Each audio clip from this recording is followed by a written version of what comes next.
for people to trickle in. Hope you all are having a good weekend. We have a fun lecture in store today. Um,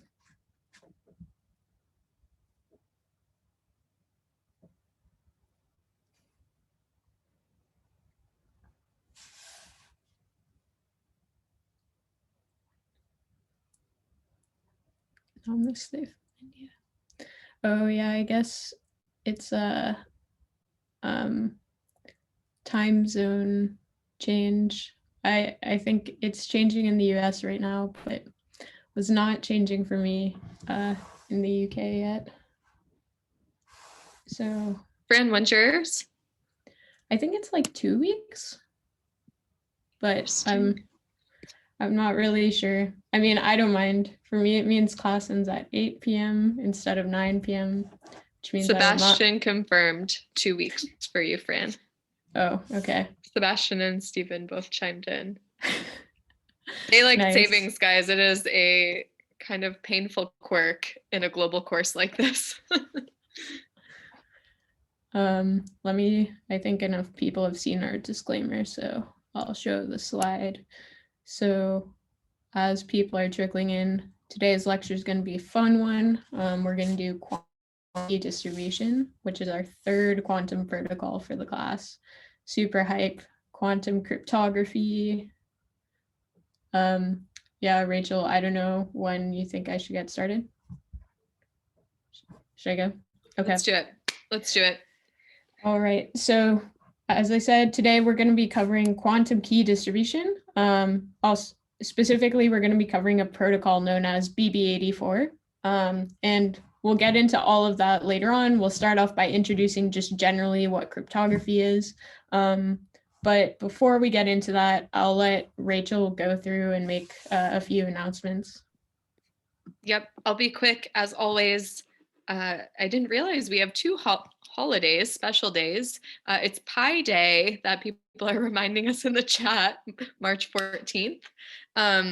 It's also daylight savings for folks on the East Coast of the US. So as everyone knows at this point, we provide course times in Eastern Standard Time Zone.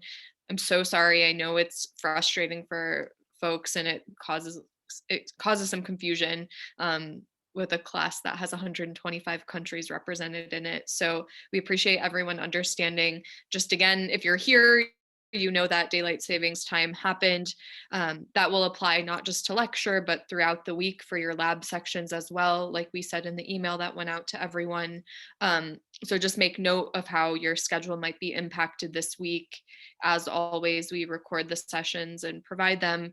And if your lab time will no longer work for you, when you were choosing your lab time, we did tell everyone to take into consideration the time zone change. But if for some reason that you will not be able to attend that section anymore, please email our team and we'll find a way to get you into the asynchronous section so you'll watch the lab recording instead of participating live.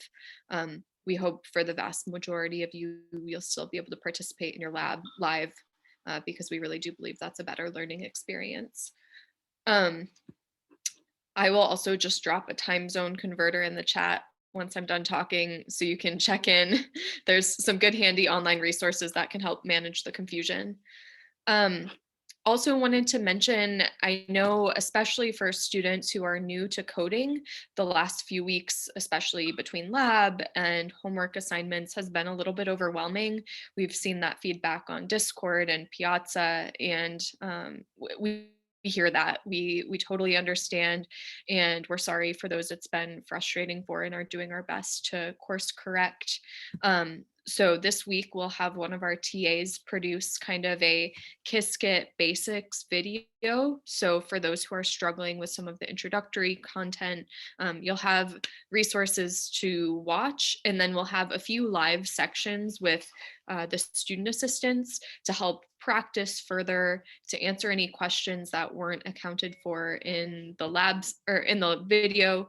So look out for those resources. We're still getting them developed and scheduled, but we will post it on Canvas as soon as possible.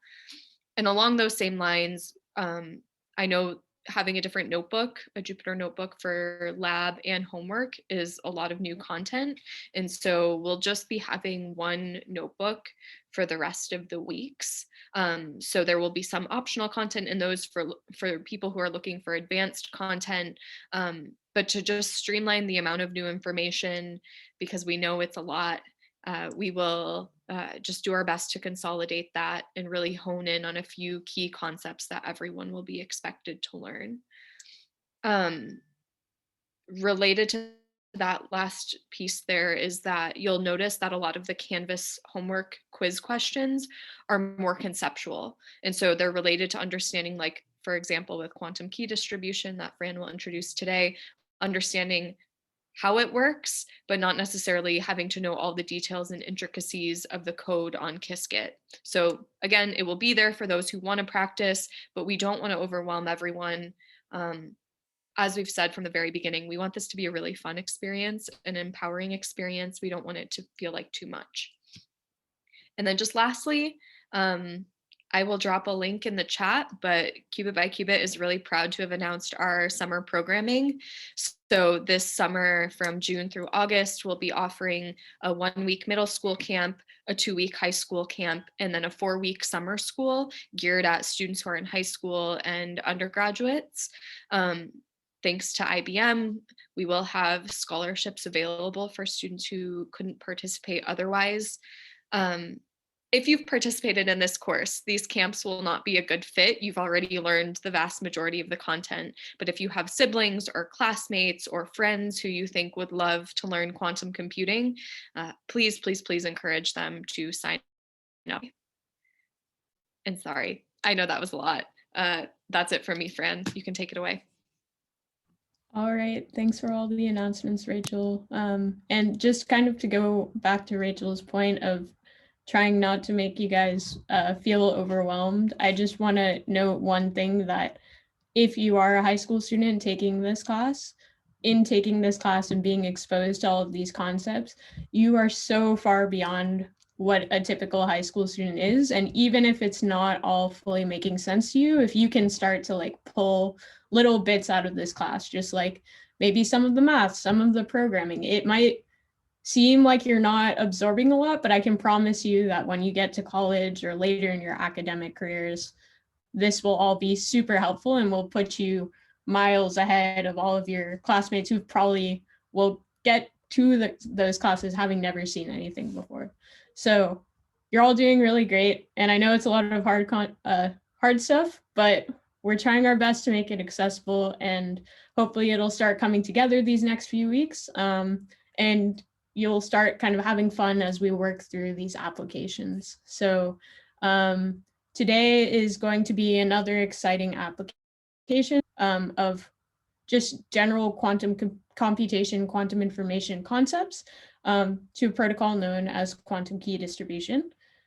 So kind of going back to our high-level chart of this quantum computation lecture series, we started off our first lecture just introducing the quantum circle high-level abstractly. Then we had a lecture in which we had a guest speaker from IBM come and show you guys how to use Qiskit, the quantum programming language. And then we spent a bit of time sort of taking a step back and kind of maybe dissecting how Qiskit's working behind the scenes, learning how to represent quantum circuits mathematically. So now we're kind of in this final stage where we're taking those quantum circuits and those ideas of quantum computation and trying to actually use them to solve real world problems, leveraging quantum for topics like cryptography, teleportation, and algorithms. So last class, we saw two different applications, superdense coding and quantum teleportation. We'll do a quick review in this lecture of those. But today we'll actually be exploring this topic right here, cryptography. So how can we actually leverage quantum computing to get some sort of advantage for cryptography? And so to give just a high-level overview of what we're going to cover in lecture today, we're going to start off by formally defining what a quantum protocol is. I know I mentioned it a few times last class, but now we're going to actually define the word protocol, see what it really means. Then we're gonna just talk at a high level about what quantum cryptography is. We're gonna discuss the classical notion of key distribution, and then see how we can do key distribution in a quantum setting using the BB84 protocol. So to start us off, let's try and define what we actually mean when we say quantum protocol. So before we define what a quantum protocol is, I just wanted to spend a bit of time trying to actually define what a protocol is. Now, the word protocol is pretty common in the English language and can actually have a bunch of different meanings depending on the context. In computer science, however, a protocol is a set of rules or procedures for transmitting data between two entities. So, for example, the internet, which we all love to use to connect our devices and how we communicate, whether that be sending emails, going on Facebook, watching YouTube videos. All of that is made possible by a set of protocols known as the Internet Protocol Suite. And basically, it specifies how data should be packetized, addressed, transmitted, routed, and received. Now, I know that all seems a bit abstract, so I wanted to try and give sort of a real world example of what protocols might be. So in the figure at the top, I'm showing what I define to be the hamburger protocol, which is how in our current classical world, we could go about acquiring a hamburger from our local McDonald's. If you're feeling a bit lazy, don't want to walk all the way to McDonald's, you can whip out your phone, go on Uber Eats, and place an order to McDonald's, which is transmitted through classical data. Now, McDonald's will receive that order, they'll cook your hamburger, and then they'll give it to the food delivery guy who will bring it back to you. Now, sort of each step in this process is kind of predefined, right? The application Uber Eats was built in such a certain way that it can send a number of commands to your local restaurant.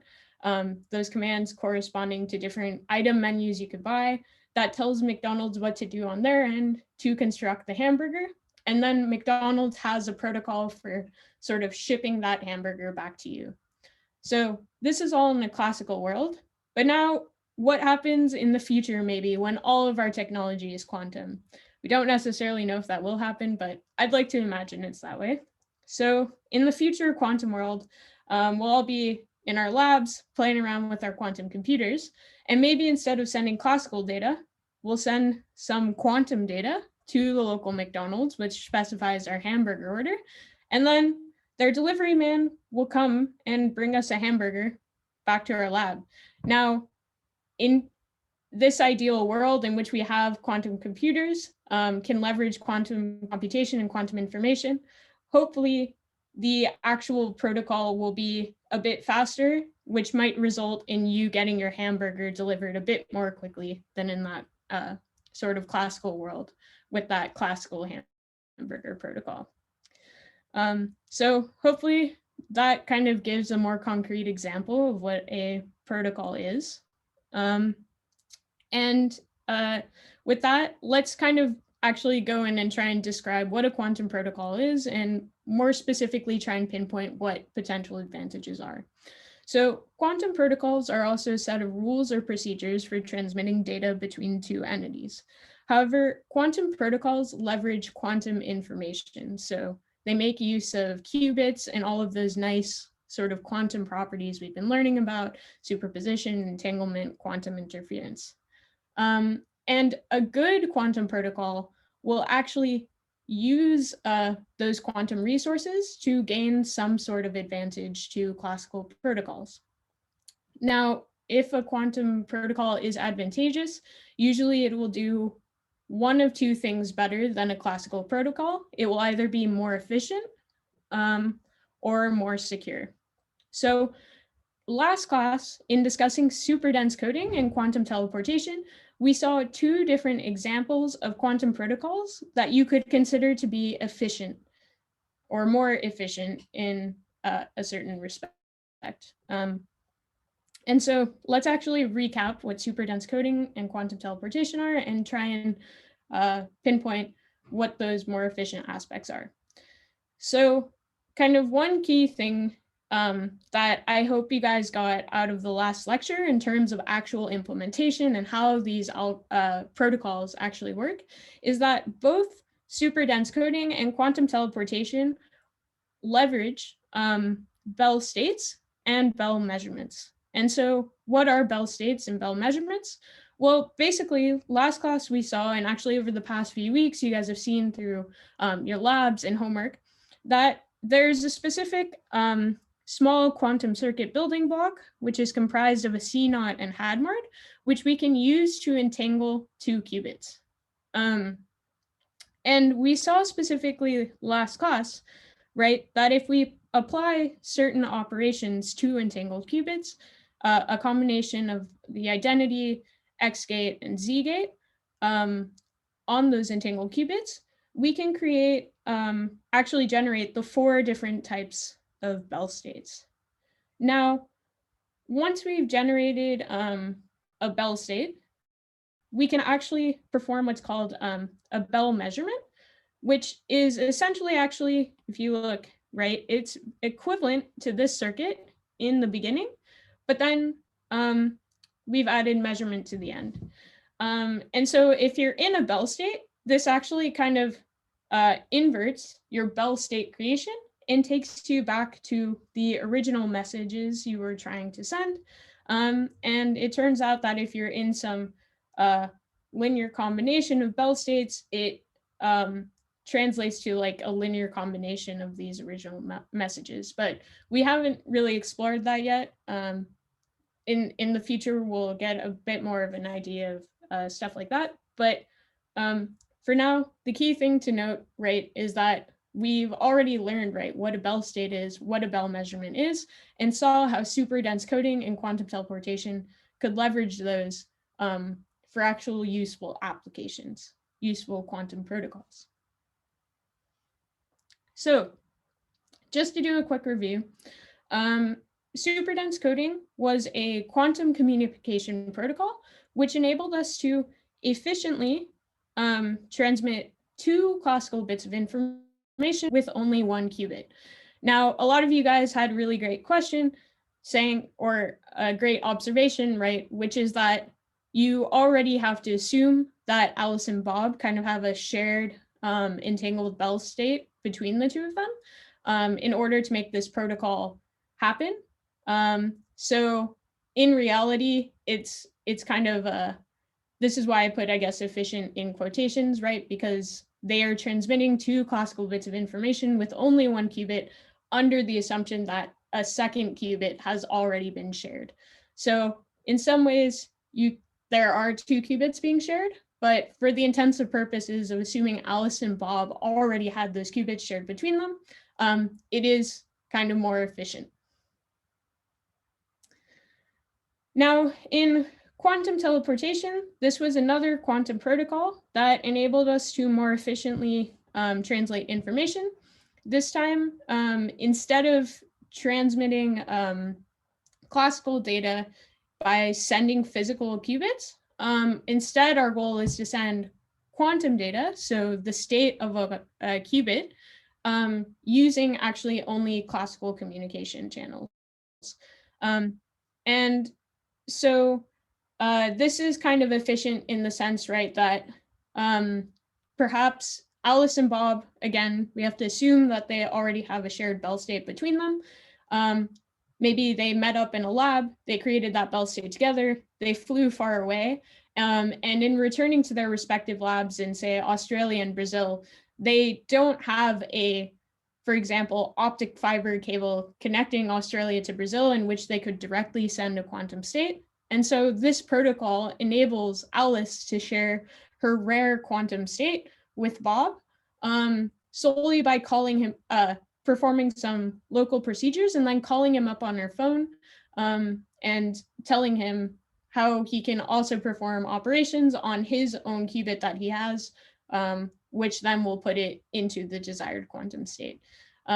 So this is really cool, and it's a way for them to avoid having to physically ship a qubit. They can just leverage pre-existing classical communication channels. But right, as I've mentioned, for both these protocols, kind of the key assumption really is that you have to assume that Alice and Bob have a Bell state shared between them. So I guess this is all to say that really these quantum protocols kind of work best in, say, more of a theory academic world, where Bell states are either easily shared or transmitted at no cost, or you can assume that people are kind of meeting up, creating Bell states and taking them with them, which is perhaps not the most realistic assumption. And is in fact why you don't see as many sort of practical demonstrations of these protocols as the protocol we're going to cover today. So quantum key distribution, the protocol we're covering today, does not have as strong of assumptions as superdense coding and quantum teleportation. And there have been a number of super cool demonstrations of people doing quantum key distribution, sending cryptographic keys to satellites in space and all sorts of things. So I just wanted to let you guys know that today we're actually moving to a protocol which already is starting to have some real world practical implications. All right, but in order to understand quantum key distribution, let's kind of take a step back and define more generally what quantum cryptography is. So quantum key distribution is a specific way of performing quantum cryptography. And in order to define quantum cryptography, right, we have to take another step back and just define what general cryptography is, perhaps starting in a classical setting. So to do that, the actual definition of cryptography is just that it is the study or it's the practice or study of techniques for secure communication in the presence of third-party adversaries. Now, I know that this might sound a bit technical, a bit fancy, but in reality, basically, there's two people who want to send a message to each other, and they don't want anyone to be able to spy on their message. And so cryptography is trying to find the best way possible for two people to send a message between them and sort of try and ensure that no spy or malicious or evil person will be able to eavesdrop on their conversation. And so there are all kinds of examples of cryptography all around us. There was this great movie that came out a couple years ago called The Imitation Game, which is about the story of Alan Turing, who is actually the father of classical computer science. He invented the notion of a Turing machine, and he actually started building computers during World War II to when he was working as part of the British Royal Forces, trying to intercept and sort of decrypt German messages as part of the war effort. It's a really great movie. I would highly recommend if you haven't seen it. But perhaps in more recent news, something that might be familiar to you guys is Signal. So there was a lot of news recently, right, because WhatsApp was acquired by Facebook, and people are kind of concerned that their promise of end-to-end encryption might not be as true as they claim to be, whereas Signal, being more of like an open source app, kind of guarantees end-to-end encryption, meaning that any message that you send between you and the receiver should only be understandable or readable by you and the person you're sending it to. So Signal itself, even though it's actually transmitting the message, doesn't know what the message says. And anyone who tries to hack you or your friend's phone shouldn't also be able to read the message. There's a bunch of other examples. There's this TV series about Mr. Robot, which is a great sort of film about a hacker man. My personal favorite movie of all time is called War Games. Would highly recommend that. It was made in 1983, which is about a really cool hacker kid. And it's a lot of fun because back then computers were still dial-up. So he was literally hacking into computer systems where he had to make like phone calls to connect with them. A lot of fun. So cryptography is kind of all around us, and almost any type of messaging platform that you use is probably leveraging some sort of cryptography. Also, anything that you really need a password to access is has this sort of level of cryptographic protection to it. So one thing that I think frequently confuses people is the distinction between quantum cryptography and post-quantum cryptography. So before we actually get into what quantum cryptography is, I just wanted to tell you guys what it is not. So post-quantum cryptography is actually totally different from quantum cryptography, and it's basically the field devoted to studying algorithms which are robust to attack by a quantum computer.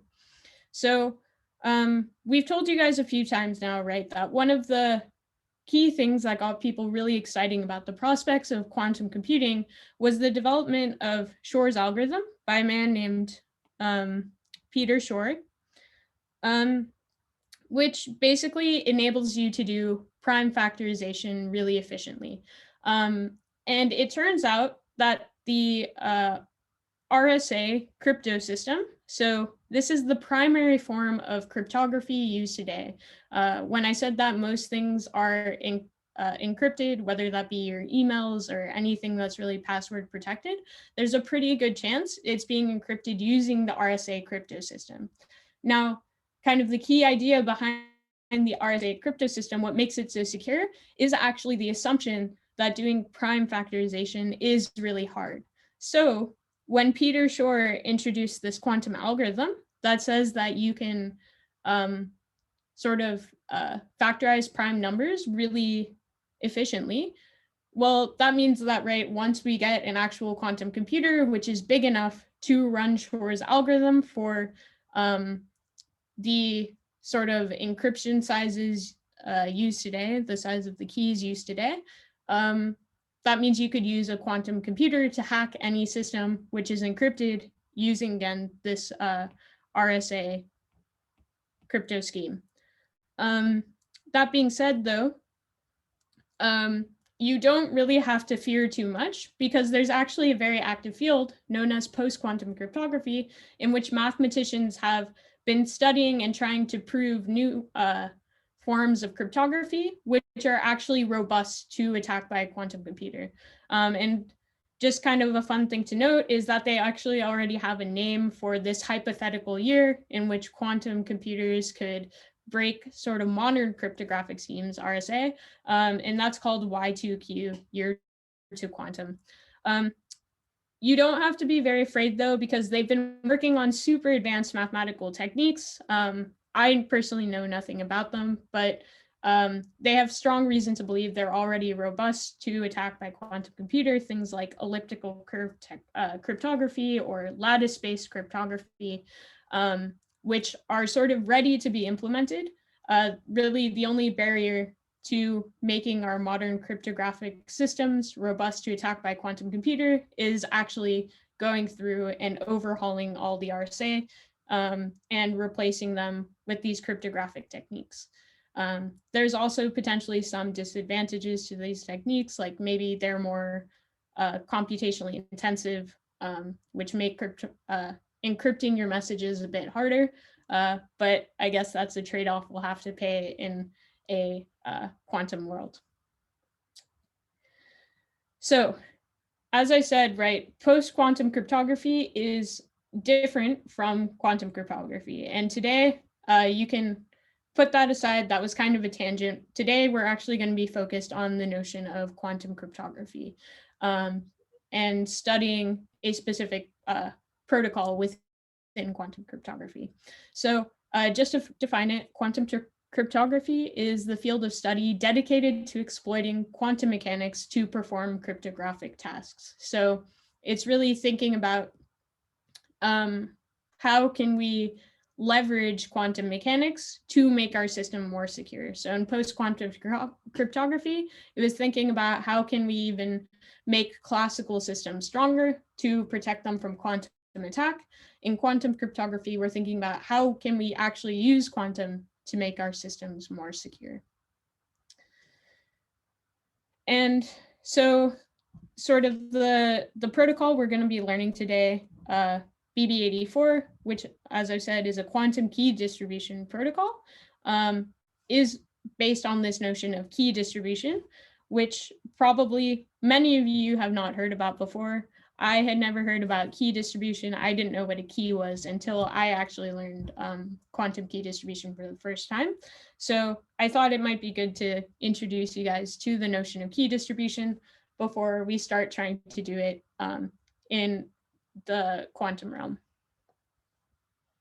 So in order to understand what a key is, we need to first understand what we mean when we say encryption and decryption.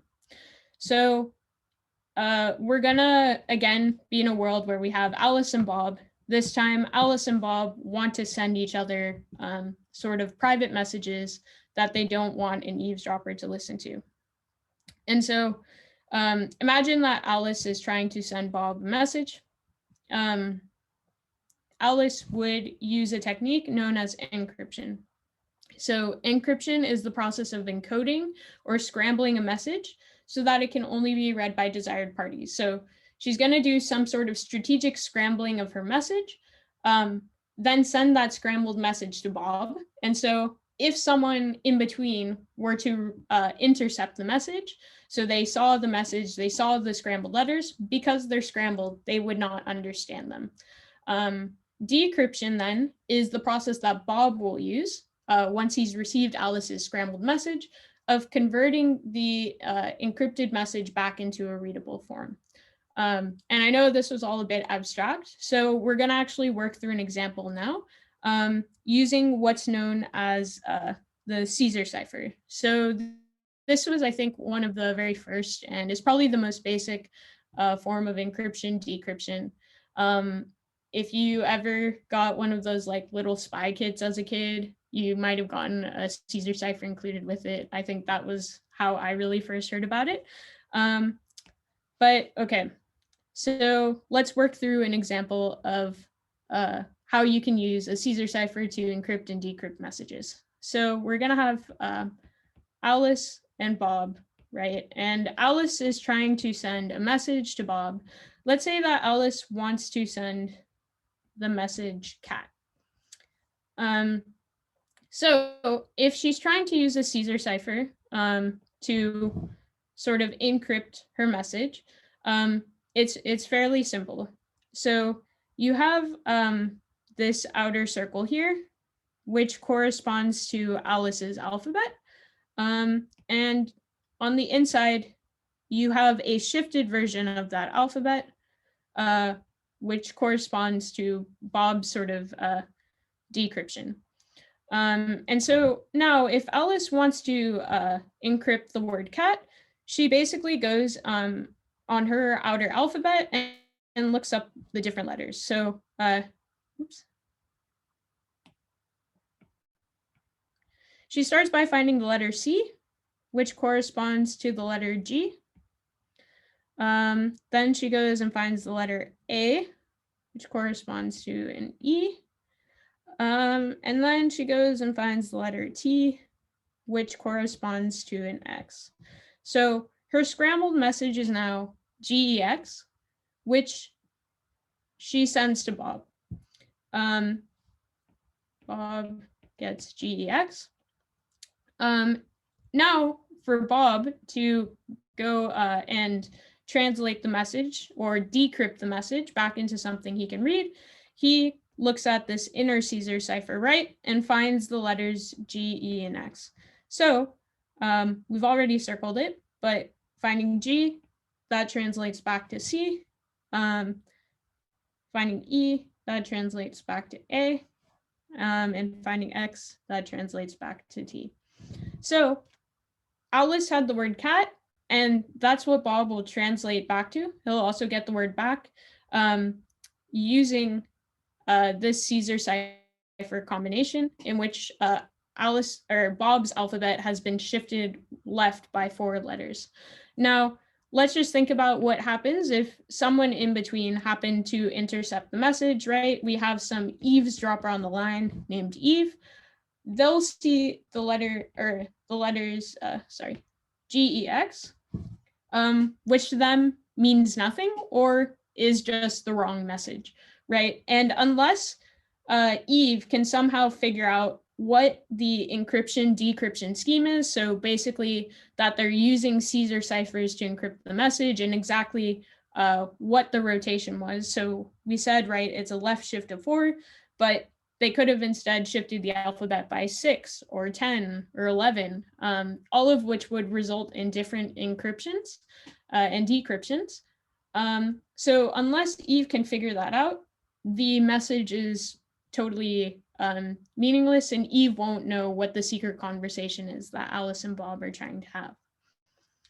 So that's encryption and decryption at a high level. So what exactly was the key in all of this? Well, the key is really key, pun intended, to making this whole cryptographic scheme work. In a sort of larger cryptographic scheme, it would be a really long string of zeros and ones. And so the idea really is, right, that Alice and Bob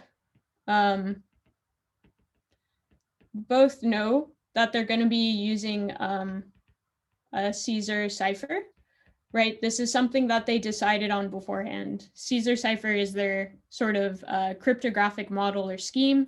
In the real world, it would be RSA, right? You assume that the encoder and decoder are both using RSA. But going back to this simpler case of just a Caesar cipher, right? They both know that they're using a Caesar cipher. Now, the only thing they really have to know, right, is how far shifted Bob's alphabet is. And we saw, right, in this previous example that it was a left shift of 4. So all they would need to know is the number 4, right, which can be encoded using the bit string 100. So really, if Eve or anyone trying to eavesdrop on their conversation, assuming they know that Alice and Bob are using a Caesar cipher encryption, all they have to do is figure out what this key is, and then they can also decode or encode all of Bob's messages. One kind of interesting thing to note, right, is when you have a key involved in a cryptographic scheme, you're kind of setting up a way of transmitting messages in which all of your messages are encoded and decoded in the same way. So it's not like every time you're sending a message, you're using a different encryption scheme. It's always the same encryption scheme, which is nice, right? Because once your communication channel is set up and encrypted, you no longer have to worry about sharing keys and all that. But then the problem is, right, if someone else gets access to a key, any further message which is sent on that encrypted channel, now that other person has access to. So the key is something super important, and it really needs to be protected. Now, symmetric key cryptography, just adding another sort of term, it shouldn't be particularly scary though. It actually kind of simplifies things. What we mean when we add the word symmetric to the front is we're saying that both Alice and Bob have the same key. Their key is symmetric or shared. And sort of as I've been describing, right, in symmetric key cryptography, there are 2 parties, Alice and Bob, who are trying to exchange private messages. However, they know that there's this malicious person, Eve, who is trying to listen in on their conversations to do bad things. So in order to protect their message, Alice and Bob have to create and share between them, right, a single private key, which enables them to encrypt and decrypt all of the messages going along their encryption channel or their encrypted channel. And one nice thing is, right, since it's symmetric, Alice can encode her messages and Bob will decode them, but similarly, Bob can, in the same way as Alice, encode his messages and Alice will know how to decode them. So it's a kind of two-way system, which is the nice added feature of being symmetric. Yeah, so that is symmetric key cryptography. And I guess really, once you have the key shared between Alice and Bob, everything kind of becomes easy from there, right? They just implement that Caesar cipher or whatever their form of encryption is. The real kind of key challenge in symmetric key cryptography is actually the process of distributing the key. So figuring out, for example, if Alice is the one who is originally encrypting the messages, she has to find a way to tell Bob what key he should be using or how many turns, letters to turn his Caesar cipher by. So in our previous example, it was 4. Now, you might try and think of different ways in a classical world in which they could do this, right? If one thing they could do is they could just, I don't know, post it on the internet. Alice goes on some website, uploads the number 4, Bob sees it, he knows that the key is 4. But that's not really secure, right? Anyone else in the world will see 4 and they'll have the key, they'll be able to access Alice and Bob's messages. They could try and use sort of messaging platforms and all those things, but again, there's always a risk that those things are hackable, not really secure. Arguably, the most secure thing they could do would be Alice and Bob. So Alice taking a plane from Australia, Bob taking a plane from Brazil. They both meet up in, say, the United States. Alice goes to Bob, whispers in his ear, the key is 4, and then they fly back. And now they both know the key is 4, and they have an encrypted channel they can share messages on.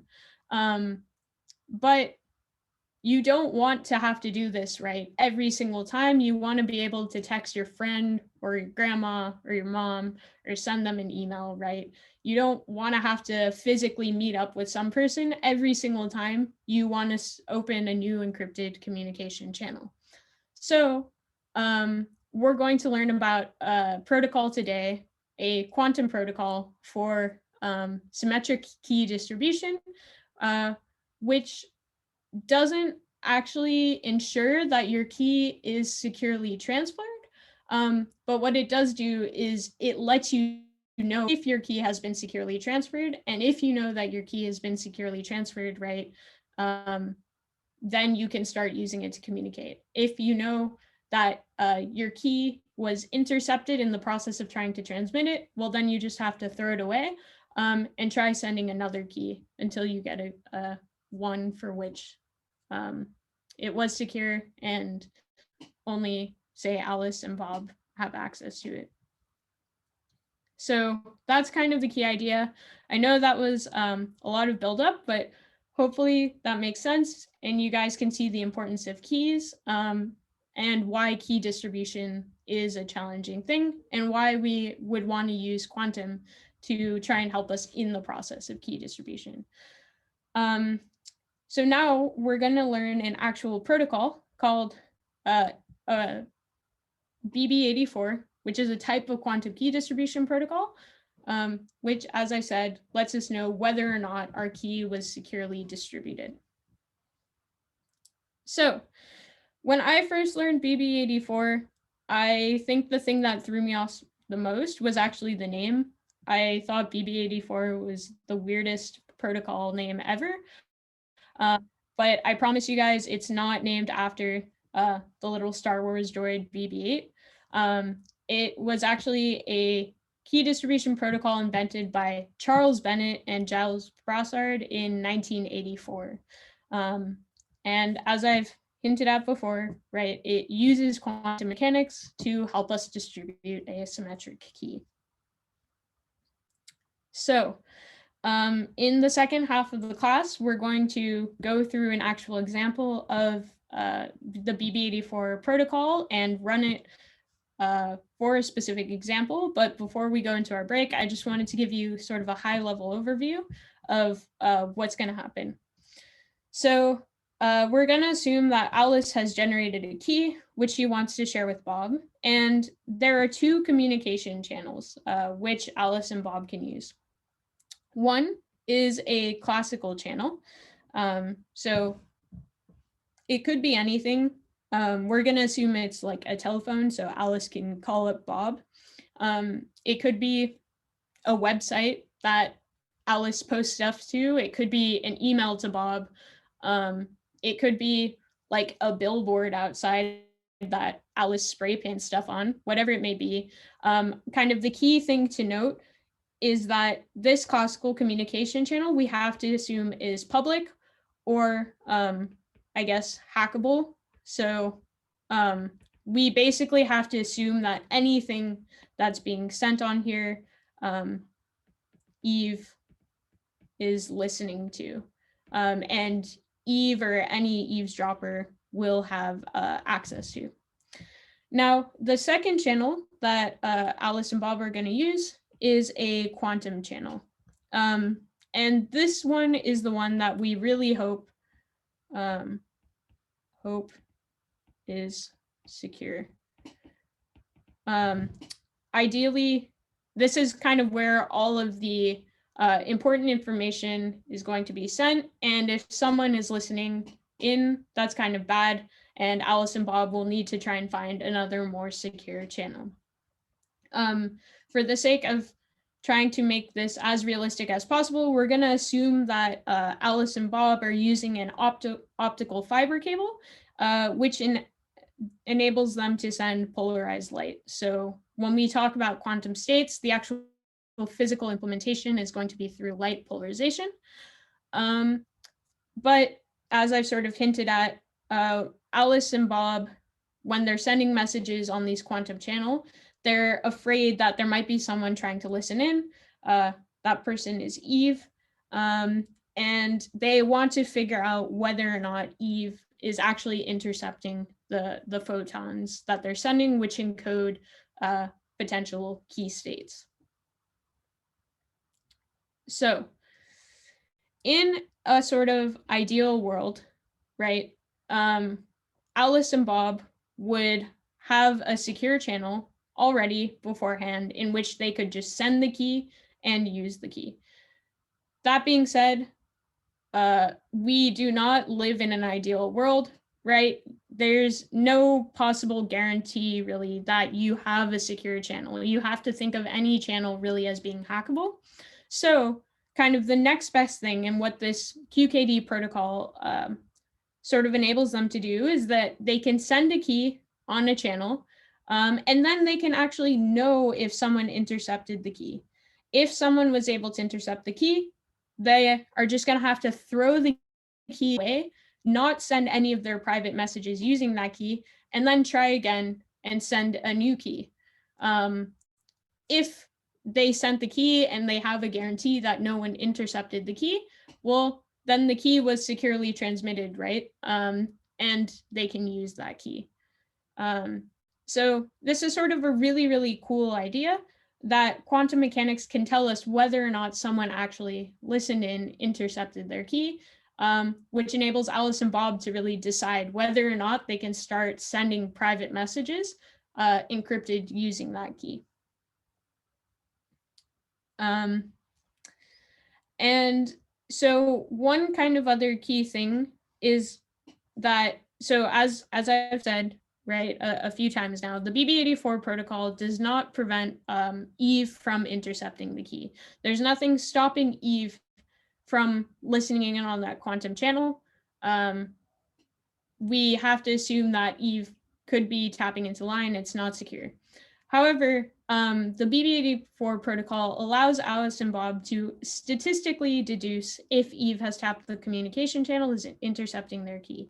This notion of statistically deduce will be very important later on. The QKD protocol is going to rely on us playing around with concepts of probability, the fact that quantum measurement is probabilistic, to figure out whether or not Eve is listening.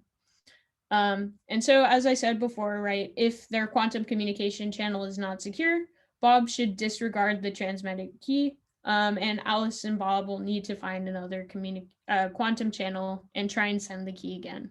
Once Alice and Bob are confident that they have securely transmitted their key, meaning Eve didn't intercept it, they can use any sort of typical encryption scheme with the key to transmit their message. So they could even be transmitting a key which tells them how far to shift their Caesar ciphers. And they'll use this quantum protocol to guarantee that that key was safely transmitted. And once they have that guarantee, they'll just encrypt, decrypt everything using a Caesar cipher, and Eve, the eavesdropper, won't be able to intercept any of their messages. All right, so we'll take our break in just a few minutes, but since we'll be coming back after break and really going through the BB84 protocol, I just wanted to start our break by giving guys some sort of pre-knowledge or assumptions that Alice and Bob have going into their QKD scheme, the BB84 protocol. So before running the protocol, Alice and Bob need to establish this common ground. The first thing really being how many bits are in the key that Alice is going to send. That's a pretty easy thing to decide. But as part of the protocol, they also have to decide sort of different bases that will be used for encoding and decoding messages that Alice sends to Bob. And so they'll choose from two different bases. So since we're working with light, which we can assume has different polarizations, we'll focus on two different types of light polarizations.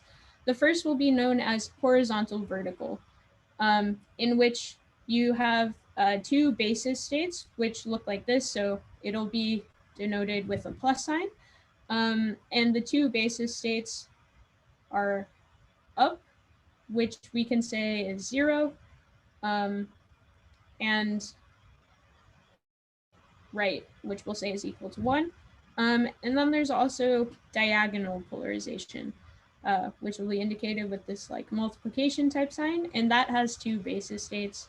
So it'll be left facing, which is 0, and right facing, which is 1. And so so basically this kind of specifies that any input to the quantum channel will be one of these sort of 4 bases, meaning that Bob also knows, right, that any sort of message that he receives from Alice through the quantum channel will be encoded in these 4 different types of basis states. That being said, Bob won't necessarily know which basis Alice encoded her bits in, and that's sort of where this notion of probability and quantum measurement is going to play in and actually aid Alice and Bob in detecting whether or not there was an eavesdropper in their line. So with that, let's take a quick 10-minute break, give you guys a chance to breathe before we go actually work an example of the protocol. So Rachel, what time is it? It's 2:54 Eastern, so we'll come back at 3:05 in about 10 minutes. Yep. Okay. And just so folks know, Akshay has a meeting that he has to step out for. So Rahul has been helping answer questions already. He's one of our TAs and will stick around for the last hour. If you are just joining us because of the daylight savings time confusion, really sorry, but you'll be able to catch the second half of the lecture and watch the recording if you missed it. All right, cool, we can break.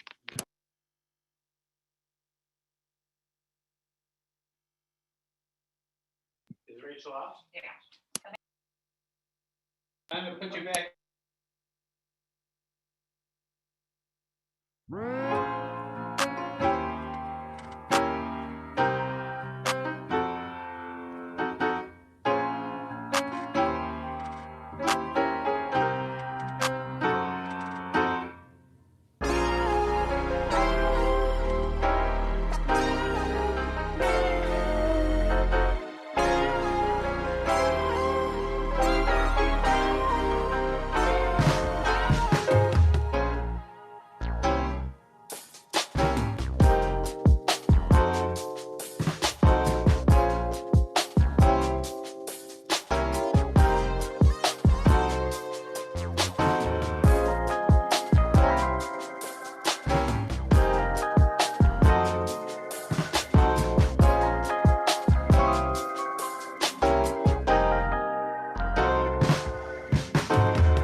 All right, everyone. I think it is 3:05. So let's get back to lecture. We got some good questions during the break. So that Akshay and Rachel queued up. So I'll go through them. So one question we got that I thought was a pretty good question is, isn't the Caesar cipher super easy to break? And I would say yes. It is one of the simpler cryptographic schemes out there, right? In the sense that there's only sort of 26 letters in the alphabet, or in the English alphabet at least, right? Which means that if you were Eve, for example, and knew that Alice and Bob were using a Caesar cipher, in practice, it would not be hard to kind of brute force try and figure out which Caesar cipher they were using by just trying all 26 possible Caesar cipher shifts without knowing what the actual key is. So you could actually, for fun, go and write like your own computer program to implement Caesar cipher, encryption, decryption, and code breaking. And it's not too hard to brute force do. So in practice, no one really uses a Caesar cipher. And actual cryptographic schemes in use today, like even RSA, RSA is like a pretty cool scheme, right, in which you kind of put out this really huge number publicly, and kind of the way to sort of decrypt the message is reliant on the prime factors of that really big number. And so basically the person who has the key, their key is actually one of the prime factors of that really big number, which kind of gives them a hint, right? Because if you have one of the two prime factors of a big number, you can figure out what the other prime factor is just by dividing that number out.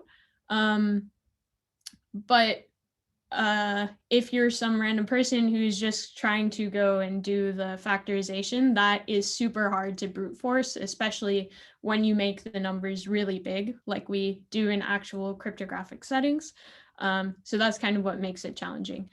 For the purposes of this lecture, though, I just went with the Caesar cipher because it's kind of an easy one to illustrate the idea of encryption, decryption with. So one other thing that I was asked is quantum key distribution symmetric? So not all key distribution schemes have to be symmetric. You could think of Alice and Bob actually having different keys. The specific quantum protocol we'll be studying today, BB84, is under the assumption that Alice and Bob are trying to use the same key, and so it is a symmetric key distribution protocol. Is superdense coding an example of quantum cryptography? So this is a good question. Superdense coding isn't really an example of cryptography. It is, though, a protocol. So kind of the common link between superdense coding and BB84 is the fact that they're both quantum protocols, which are kind of like sets of procedure that you use to transmit data between two entities. Superdense coding, however, as we saw, right, is a way to really try and send two classical bits of information by only physically sending one quantum bit, which is kind of it gains an advantage over sort of classical protocols in the sense that it enables more efficient communication. Quantum cryptography protocols, on the other hand, gain an advantage over classical protocols by being more secure.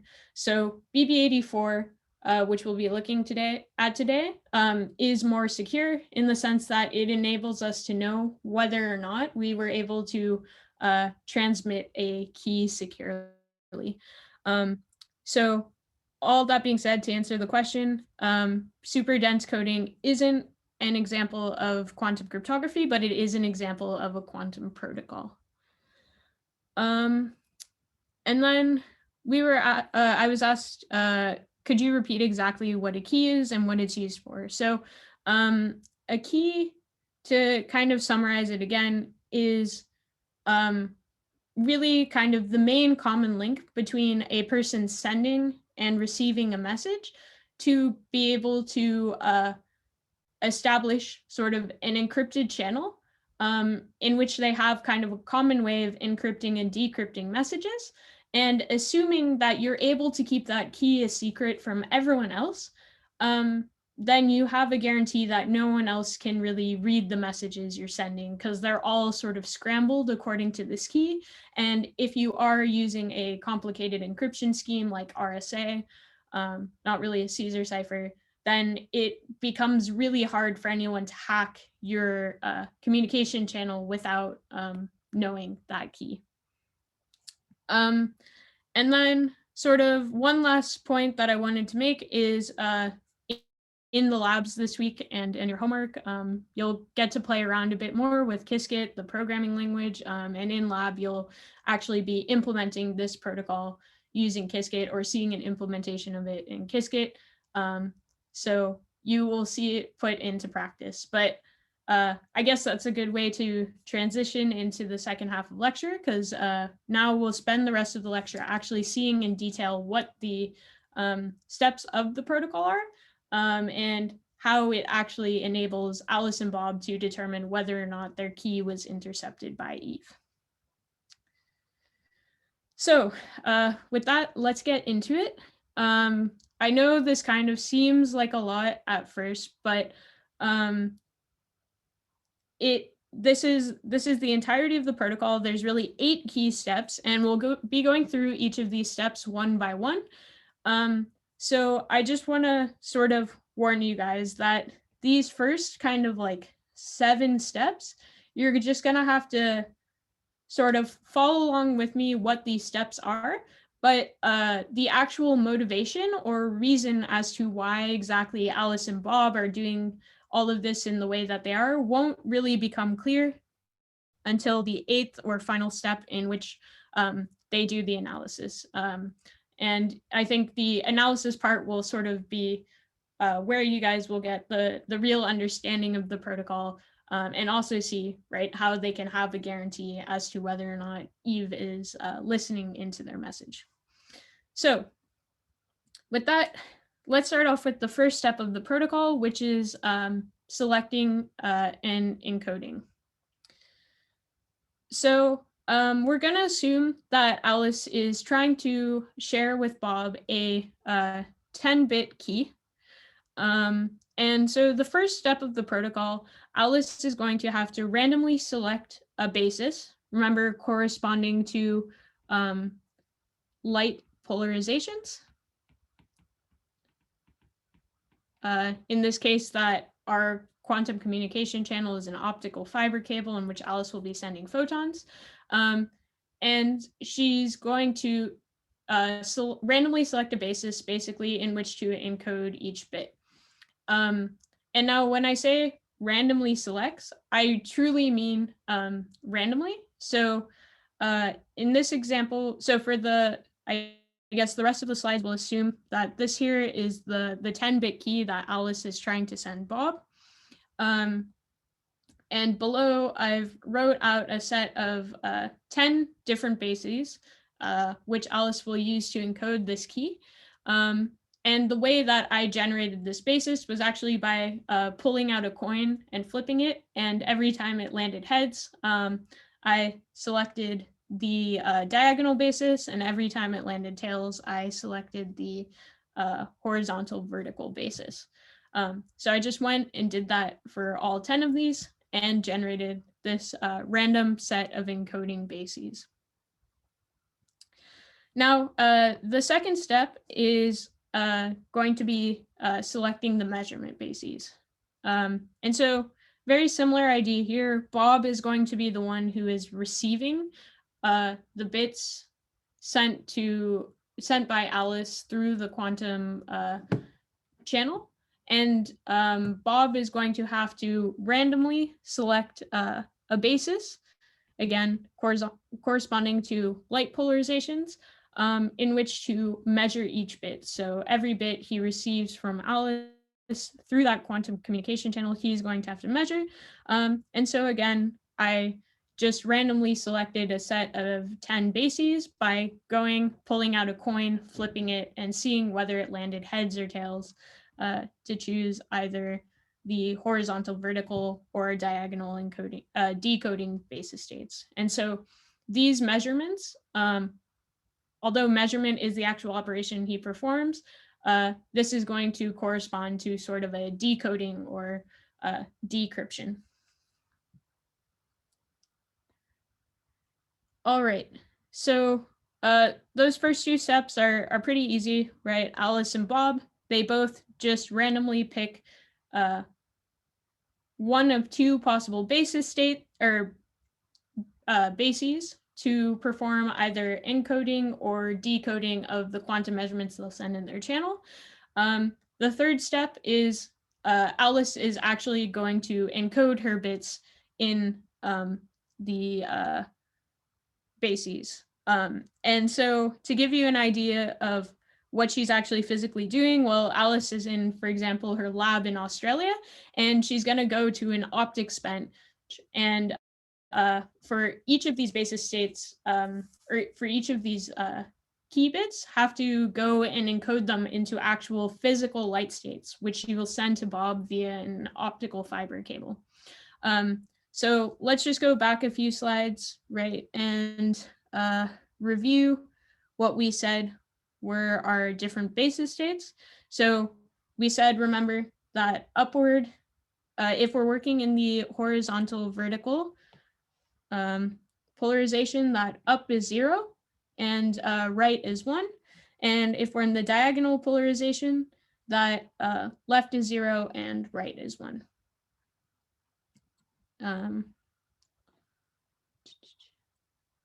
Okay. So basically, to encode using these randomly selected bases, all we're going to have to do is write them out in terms of the actual quantum states.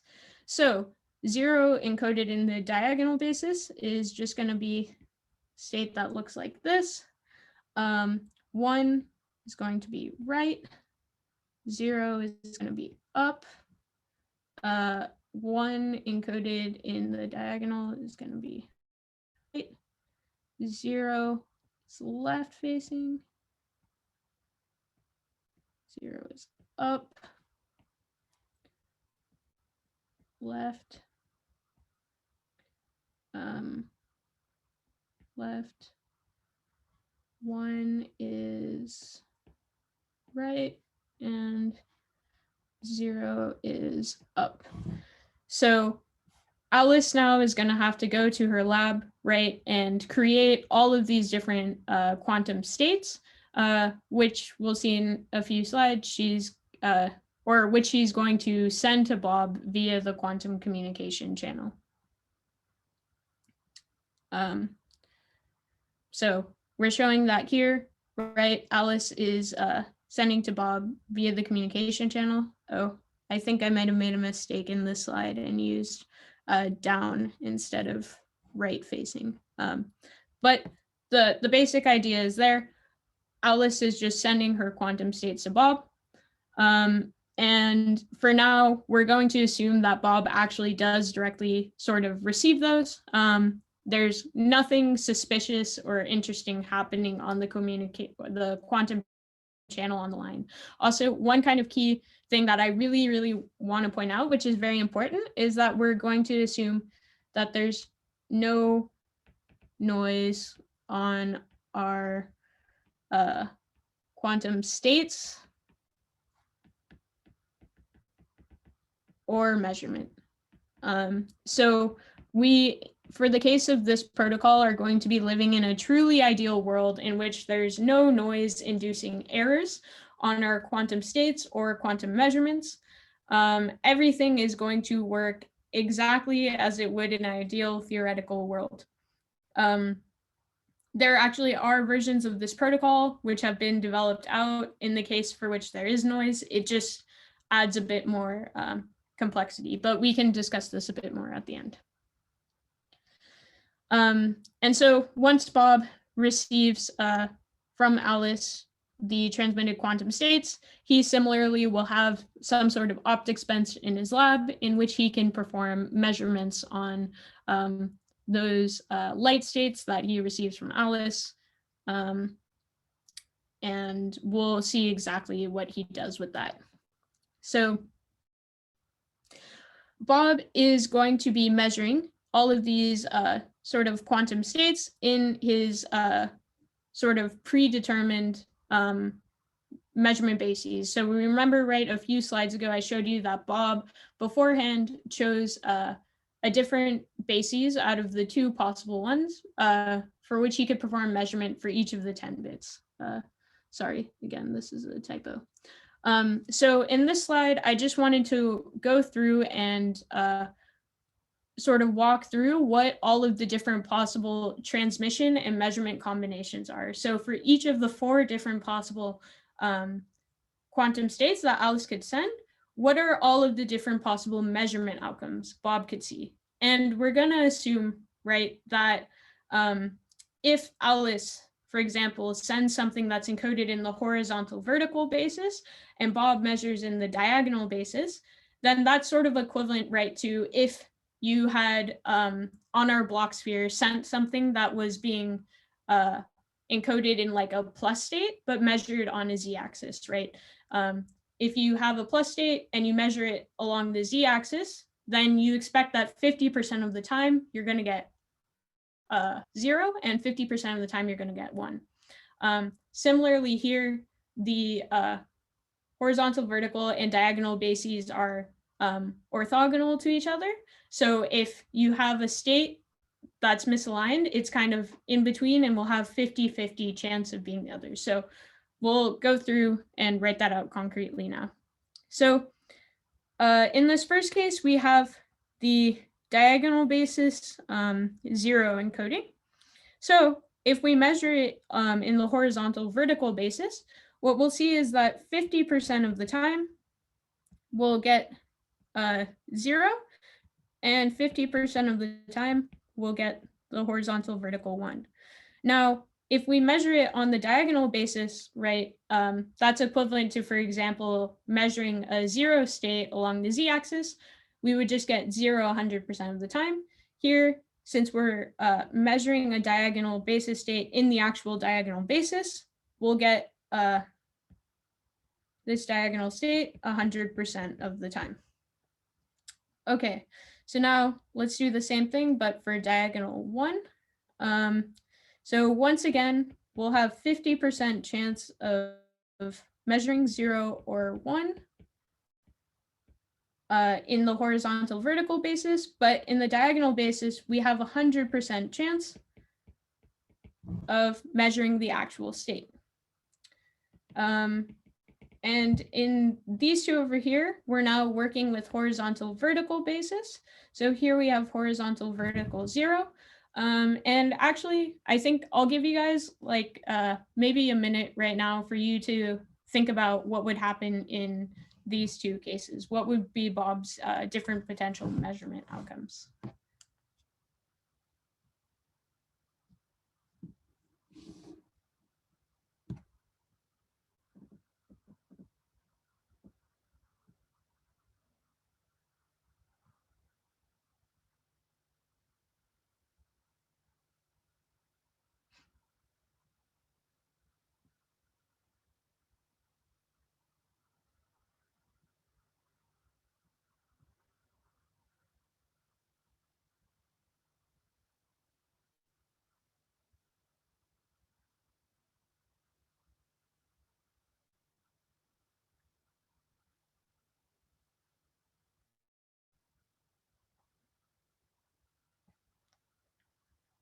All right, so hopefully you thought about it a little bit, maybe you wrote it out. Let's go through and using our same logic as before, right? If we're encoding in horizontal vertical basis and measuring a vertical state, well, it's just going to stay in that state. Measurement won't affect it, and we'll get the 0 state 100% of the time. Whereas if we measure in the diagonal basis, right, we have a 50-50 chance of collapsing to either the 0 or 1 state. So get 0 50% of the time and 1 50% of the time. Now, same thing here, we have horizontal vertical 1. And so if we measure them the horizontal vertical basis, it's going to stay the same. So we'll get 1 100% of the time. And again, we'll get 0 or 1 in the diagonal basis 50% of the time, respectively. So we see, right, basically the key conclusion is that if Alice encodes her state in a different basis from which Alice or from which Bob measures the transmitted state, then Bob has no guarantee that he'll actually sort of measure the intended bit that Alice meant to set, right? Because we're remembering that these states correspond to actual bits in the key, and Bob wants to know what those bits in the key are, right? So that he can have the correct key to decrypt his messages with. It has to be a symmetric key, right? So let's go through and just practice sort of decoding the or performing measurements on the key Alice sends. Again, sorry for the typo. All of these down facing ones should be right facing. But let's go through and just applying our logic from last time, see what different measurement outcomes Bob would get. So this first case, we have a 50% chance of up, 50% chance of right. In the second case, our Alice's encoded state matches Bob's measurement state, so he just is guaranteed to get the up state. Same with the third bit, the transmitted state matches the measurement basis. Again, also in the fourth case, again, also with this fifth one. However, with the sixth one, Alice encoded a bit in the horizontal vertical, but Bob measured in the diagonal basis. So there's a 50% chance of getting each of the diagonal states. Which again, right, we remember correspond to 0 or 1 in terms of actual classical bits.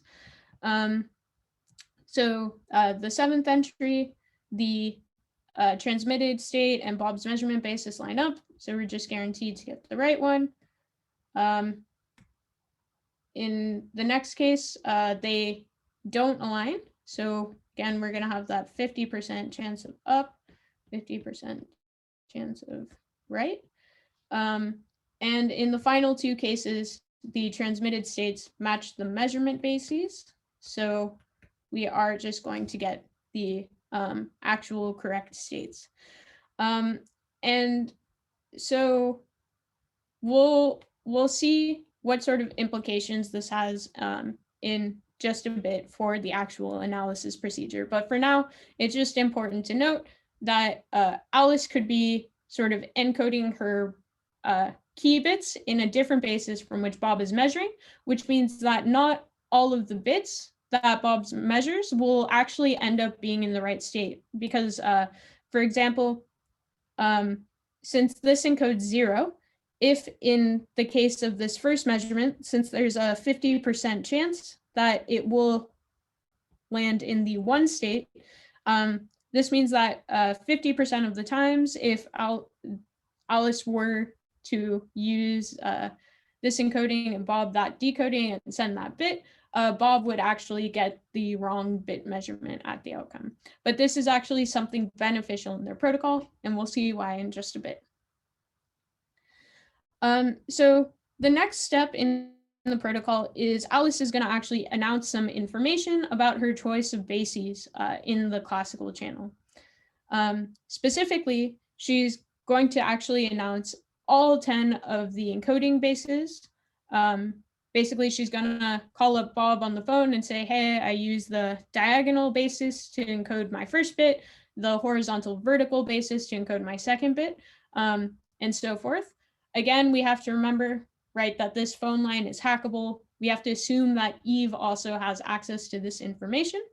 But we can kind of see where this is going, right? Because as we saw just on the previous slide, right, if Alice used a different encoding basis from Bob's measurement basis, then Bob automatically knows, right, that there is a 50% likelihood that he did not actually measure the correct state. So this should make Bob a bit wary about any time he performed a measurement in a different basis from Alice.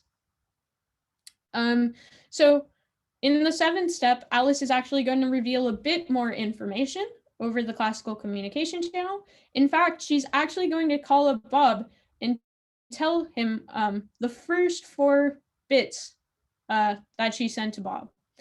Now, these first 4 bits are really interesting, right? Because as I just said on the last slide, we have to assume that Eve is listening to this phone call. So we have to assume that Eve also now has access to these first 4 bits. And what does that mean? Well, it means that for the actual purposes of encryption or decryption, these key bits are no longer usable. They can no longer use these key bits in a truly secure channel because they've exposed it publicly. However, these key bits that Alice is revealing, you can consider them kind of like sacrifice. I don't think I know how to spell sacrifice. For sort of the knowledge as to whether or not Eve is listening in on them. Because Bob will actually, it turns out, use these 4 bits to go and figure out whether or not someone else, specifically Eve, was intercepting their message.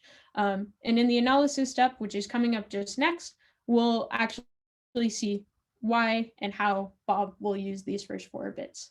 But it's just important to remember that for the purposes of actual encryption or decryption, because Alice announced these bits in a public, unsecure channel, they can no longer use these bits for the actual key.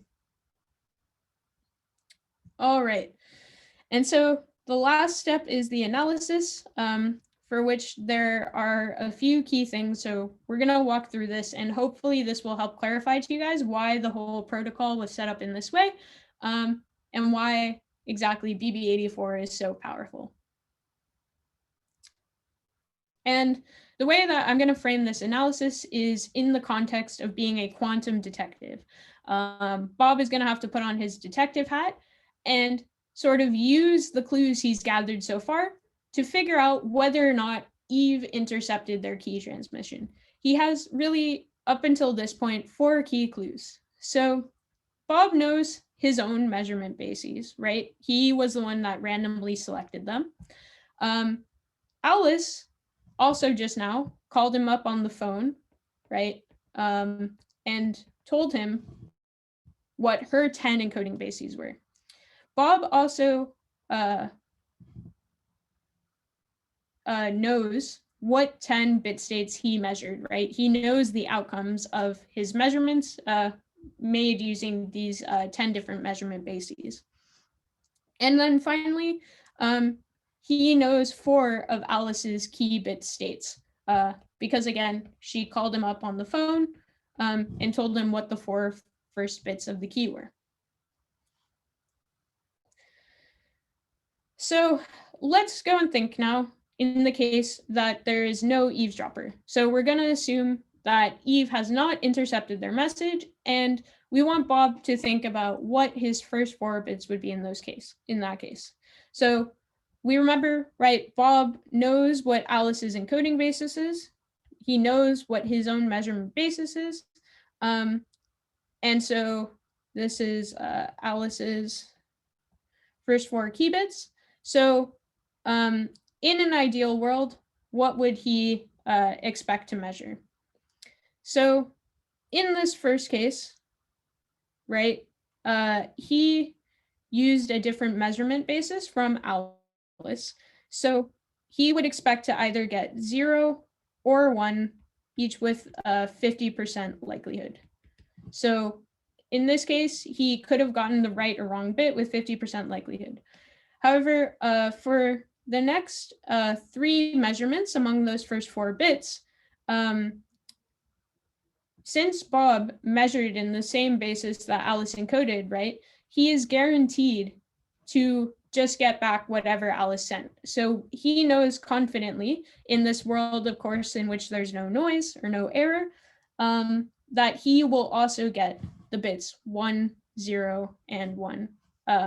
And he can't really say anything about the remaining bits, key bits, because he doesn't know what the bits were that Alice were sending. So he can do things like say, oh, I should have gotten the right bit here and the right bit here, but here I could have gotten either with 50-50 likelihood, but because he doesn't actually know what Alice's bits are, that's not sort of useful for determining whether or not there was an eavesdropper on the line. So now we know what happens in the world in which there's no eavesdropper, but let's take a step back and think, okay, now imagine that we are Eve, and we are trying to eavesdrop on this line, but we want to try and be as low profile as possible. We don't want Alice and Bob to know that we're listening in on their secret key transmission. How would we go about trying and doing this? Well, the way that Eve would probably go about doing it, right, is she's tapped into their quantum communication channel and put herself in between Alice and Bob. So Eve is going to intercept the message from Alice. And in order to determine what the actual key state is, she's going to have to perform a measurement here, right? But then what is this going to do? Well, it's going to collapse this quantum state back into a classical state, or sort of measure it. So we remember, right, Eve also has to choose a measurement basis. And so if Eve, similar to Bob, could actually choose the wrong basis to measure in, right? This is kind of why Alice and Bob originally did not sort of tell each other what measurement basis they were both going to work in, but they both randomly chose their own measurement encoding basis. So this forces Eve, like Bob, to similarly randomly choose measurement bases. But this will cause those measurement bases to collapse. And so what Eve might do is then she might go and turn those collapsed states back into a quantum state by, again, randomly applying different bases, or preparing those states back in different bases to put them back into a quantum state, which she will send up to Bob.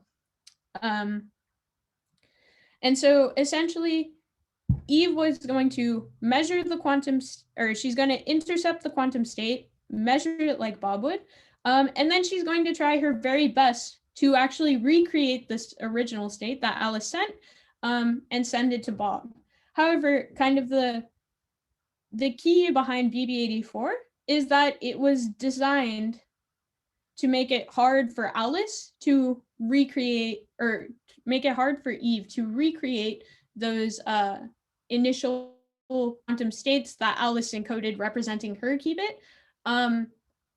And it thus makes Eve detectable by Bob. And so now let's see why exactly this is the case. So we, at this point, right, assuming that Eve is listening in, we have Alice's first 4 key bits. We know Alice's encoding basis. And now we're just going to make an assumption about what Eve's measurement bases are. We've, in this case, I sort of randomly selected some bases for Eve to measure in, just again by going randomly flipping coins. And so, but this isn't necessarily what Eve could have chosen. And we'll see in a bit how Eve could actually get really lucky. And in the case Eve is really lucky, she could have actually chose the same exact encoding bases as Alice, in which case she would be really hard to detect. But again, I'm getting ahead of myself. So let's just work in this specific case, in which Eve chooses the following measurement basis. So assuming Eve chooses the following measurement basis,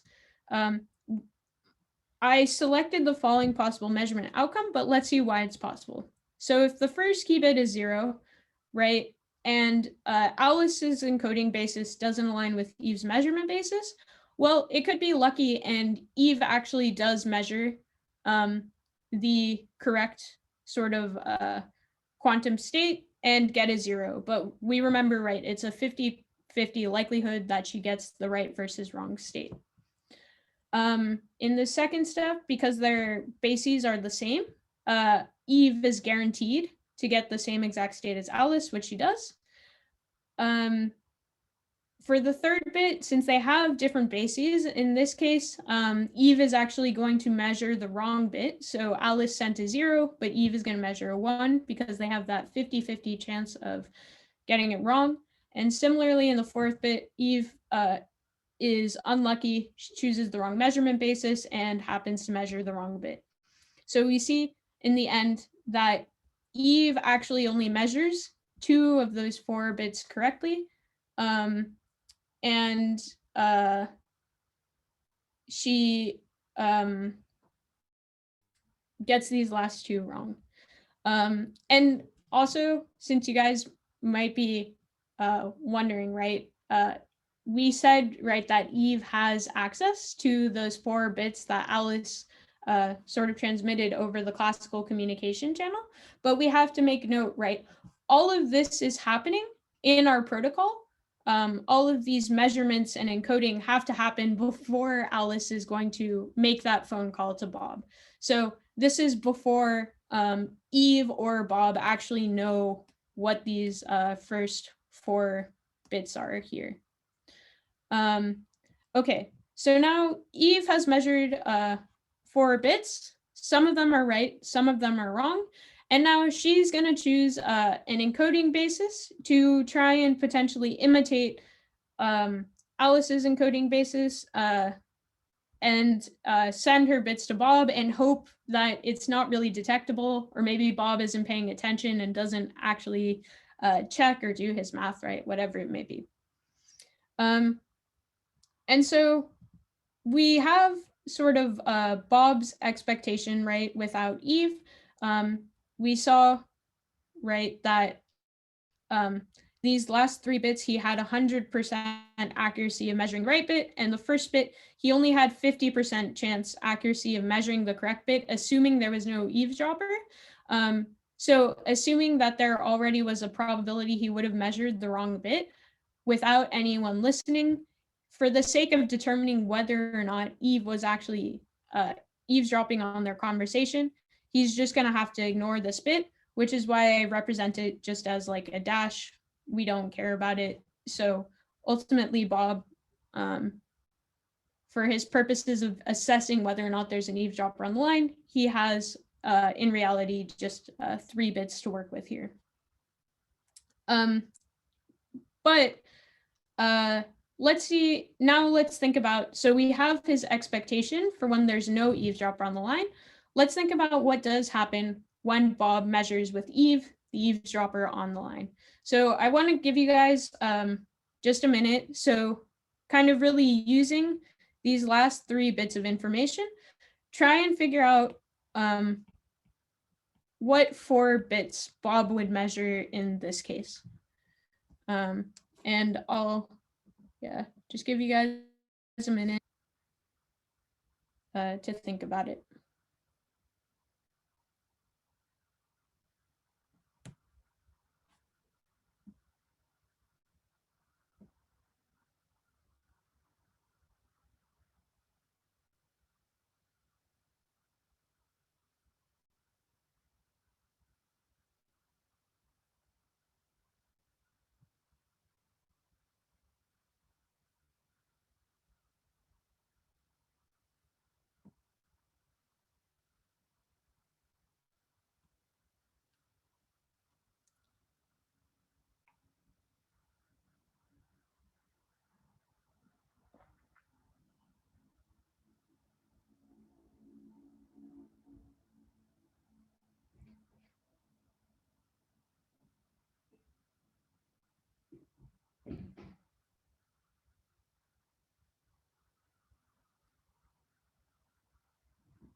All right, so hopefully you guys had a chance to think about it a bit. I'll now sort of actually go through and work through what we would expect Bob to see.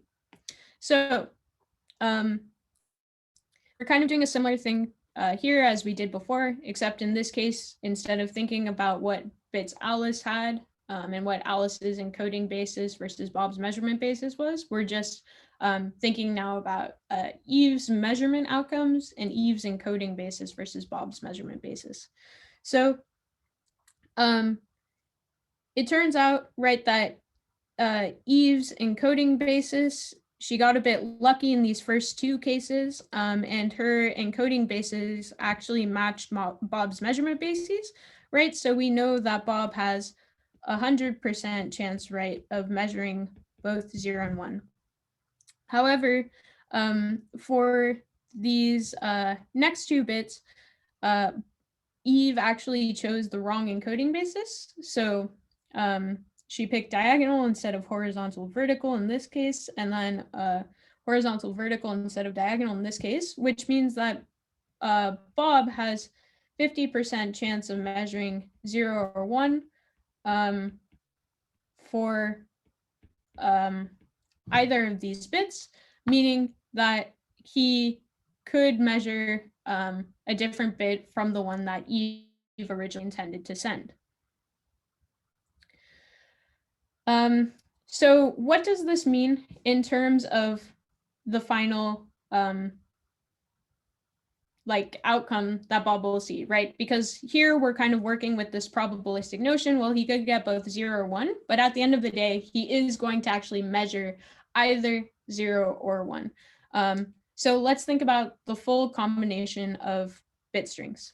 So we said right earlier that when Eve is not spying, Bob is going to measure the first 4 bits, where this could be either 0 or 1, but because we're uncertain, we just ignore it. So we really just care about these final 3 bits.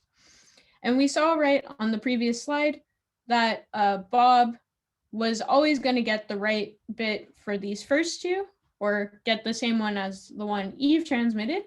But for the second 2, he had a 50-50 odd of getting 0 or 1, which means that he's going to see one of the 4 different possible combinations, each with different likelihoods. So he has 50% chance of getting 0 or 1 for this bit, which is why we see 1, 0, 0, 1, and 50% chance for this bit. So we have all the different possible combinations, basically, of seeing 0 or 1 on either bit. And so Bob has a 25% chance of getting each of these 4 possible bit strings. Now, when we compare the last sort of 3 bits here of this bit string to what Bob was actually expecting when Eve was not measuring in the line, what we see, right, is that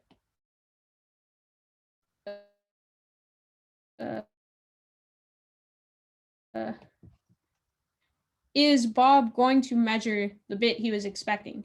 In these other 3 cases, Bob is going to get a different bit string than what he was expecting, with either 1 error or 2 errors. So here there's 1 error, right? This middle bit is wrong. For this one, we also have 1 error. This last bit is a 0 instead of a 1. And then for this one, we actually have 2 errors. Both the 0 and 1 are off. So what does this mean? Well, it means 75% of the time that Eves is eavesdropping using this specific measurement and encoding basis that we chose just for the sake of demonstration. Bob is going to measure a different bit string than what he expects.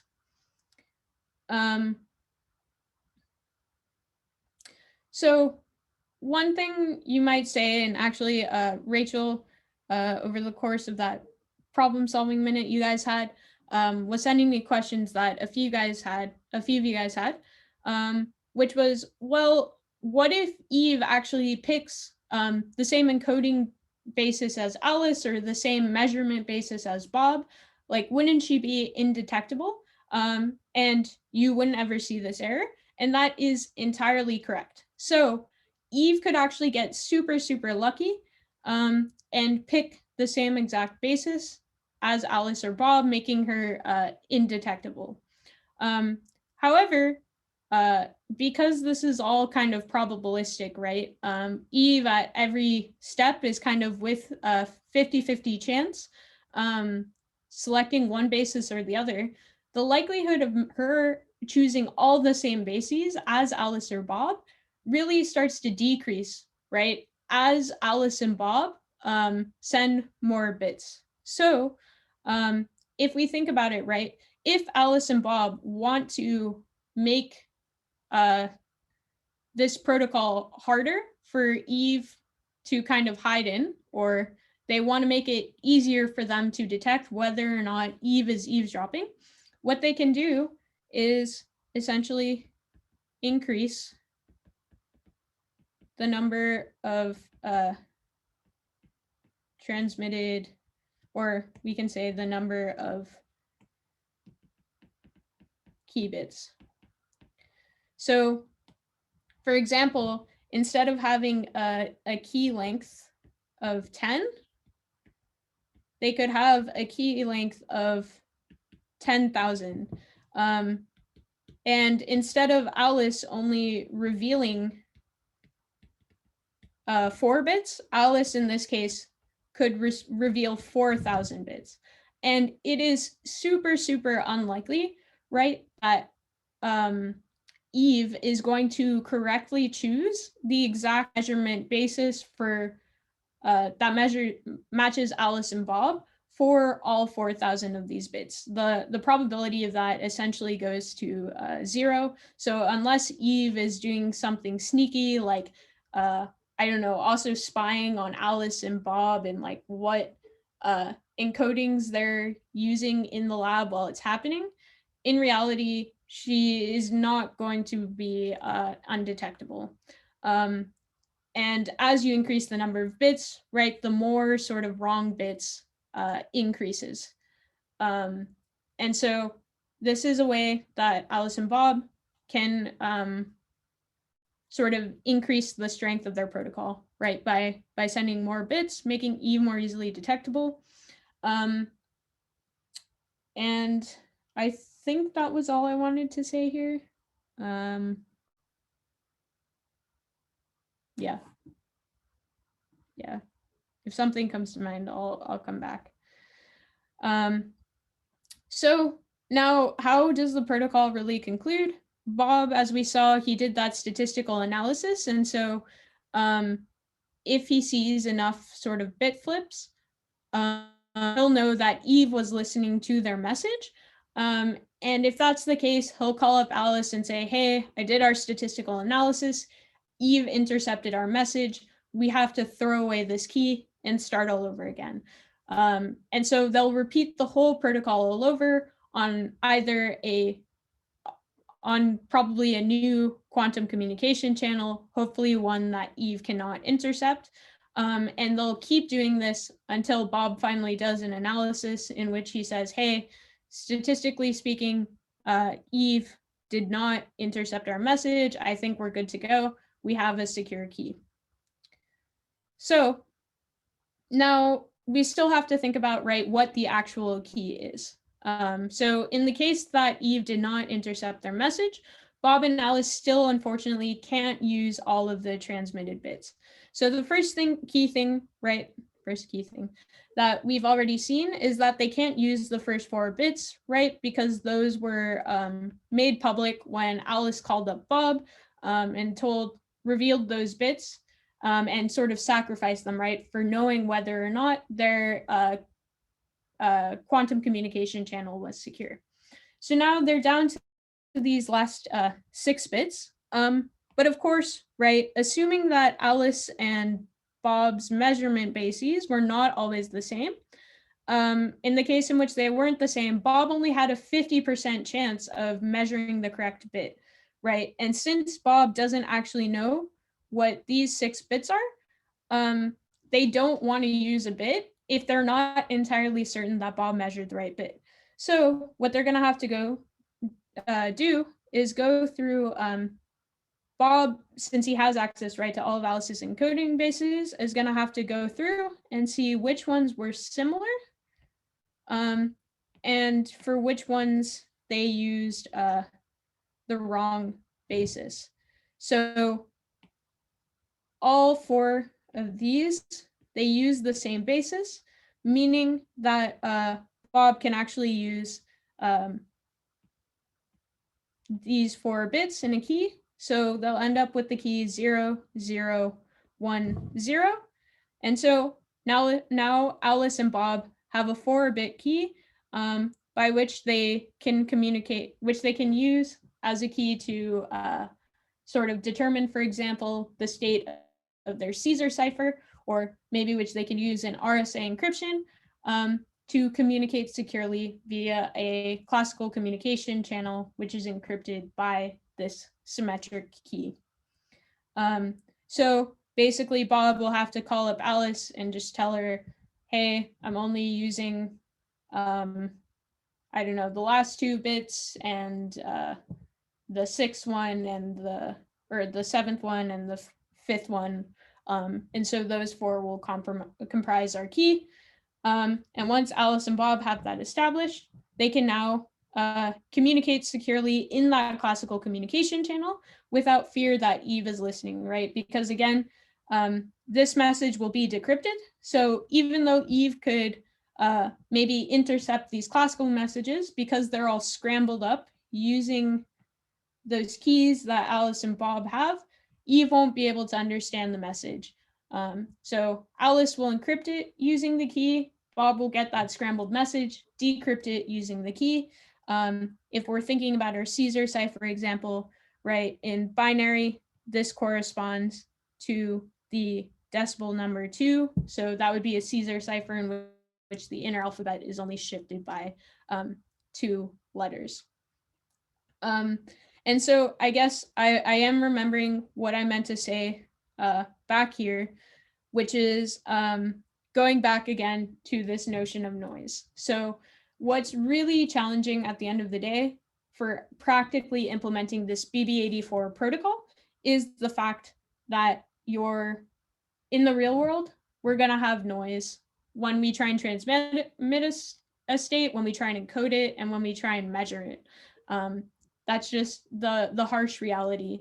So it can be hard sometimes, right? Because if you have introduced error from noise, it's hard to distinguish whether or not that error is because of noise or if it's because of Eve. And so that's where this protocol and the analysis becomes a bit more challenging. You have to come up with sort of like an error threshold based on noise, and then another error threshold based on Eve actually listening.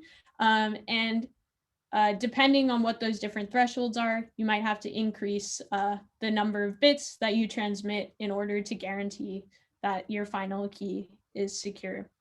But at the end of the day, this is all there is to the BB84 protocol. I know this was a lot of steps. I think really the best way to learn it is by actually going and implementing it yourself. So I'm super excited you guys will get the chance to play around with it in Qiskit and labs this week. Make sure you do attend. Should be a lot of fun. And so, yeah, here are our final 8 steps, kind of summarizing the entire BB84 protocol. We just went through it step by step. Hopefully it makes sense. And just to get kind of hyped, next weekend, we're going to be stepping away from quantum protocols and actually start learning about quantum algorithms. And there's a lot of super cool content to come. We're going to talk next week at a high level about all the different types of algorithms. So Grover, Shor's, phase estimation, near-term algorithms like VQE and QAOA, all sort of to prepare you guys for seeing some of those algorithms in the weeks to come with Amir. So hopefully you can join us next class, and that's all I have for today. Thank you guys, and have a great rest of the weekend.